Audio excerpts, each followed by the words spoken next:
Hi friends, guys, we are vlog. Please my channel, subscribe, like, comment, share. Hangshika Motovani, Instagram official clown.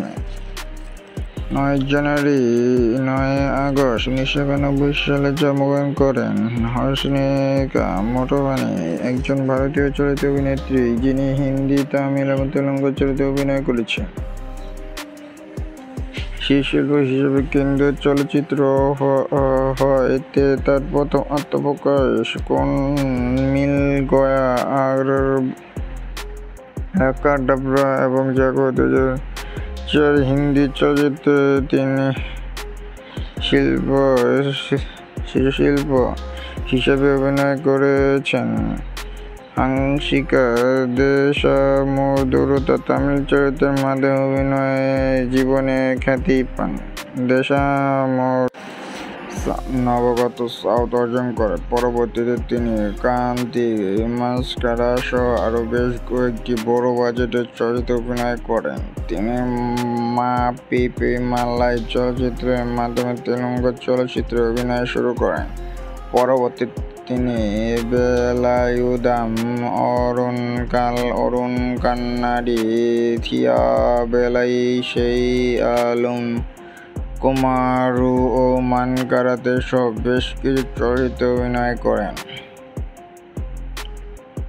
হাংশিকা জন্ম হাংশিকা মোটবানি 9 August 1991 সালে বয়স অনুযায়ী 33 বছর মুম্বাই, মহারাষ্ট্র, ভারতে জন্মগ্রহণ করেন। জাতীয়তা ভারতীয়, পেশা অভিনেত্রী। কর্মজীবন শুরু করেছে 2001-5-7 বর্তমান থেকে চলে যাচ্ছে। হাংশিকা মোটবানির বাবা প্রদীপ মোটবানি পেশায় ব্যবসায়ী এবং মা মোনা মোটবানি পেশায় ত্বক বিশেষজ্ঞ। তার ভাই প্রশান্ত মোটবানি, তার মাতৃভাষা হলো সিন্ধি এবং তিনি একজন বৌদ্ধ ধর্মাবলম্বী। তিনি তার শিক্ষা জীবন শুরু করেন বদা ইন্টারন্যাশনাল স্কুল এর মাধ্যমে এবং পরবর্তীতে ইন্টারন্যাশনাল কারিকুলাম স্কুল এ ভর্তি হন। তার টেলিভিশন কর্মজীবন শুরু করে শাকা লাকা বুম বুম নামে একটি সিরিয়াল দিয়ে। পরে তিনি ভারতের সিরিয়াল দেশ মিন নাগলা হো দা ছাদে অভিনয় করেছেন, যার জন্য তিনি স্টার পরিবারের পুরস্কার, প্রিয় শিশু পুরস্কার পেয়েছিলেন এবং প্রীতি জিন্টা এ ঋতু রোশনের সাথে কোই মিল গারায় শিশুদের একজন হিসেবে উপস্থাপনা ছিলেন। তিনি 2016 বছর বয়সে পুরী জগন্নাথে তেলুগু চলচ্চিত্রে করেন।